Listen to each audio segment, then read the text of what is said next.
My grandma cut me out of the will for Dad's new wife, so I made her last Christmas about me. When I turned 18, I found out my name wasn't in Grandma Ruth's will anymore. She gave everything to my dad's new wife, Stephanie the woman, who made my life hell the second she moved in. I wasn't even allowed to call her stepmom. She called me the leftover. Grandma used to say I was her favorite grandchild back when my real mom was alive. But ever since Stephanie started taking her to church luncheons and spa days, I became invisible.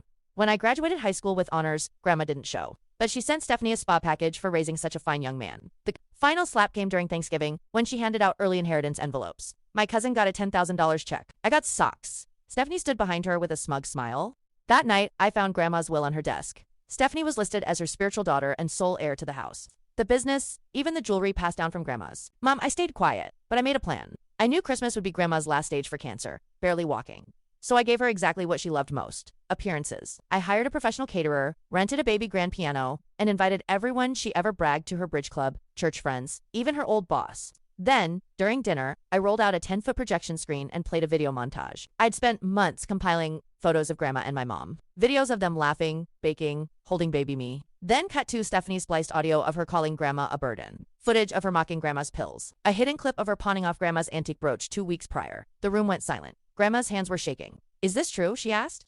Stephanie stormed out crying, but I wasn't done. I handed Grandma a copy of the updated will signed and witnessed 2 days earlier by her attorney. I'd found it by accident in her inbox when printing photos. She'd changed her mind after a nurse told her Stephanie was skipping meds. She'd given everything back to me, but I hadn't said a word until now. Grandma looked at me and whispered, "Why'd you wait?" I kissed her hand and said, "Because I wanted this Christmas to be ours." She passed 3 weeks later. Stephanie tried to contest the will. She lost. I now own the house she tried to steal and Grandma's sapphire. Nicholas, I wear it every Christmas. Subscribe for more true stories like this.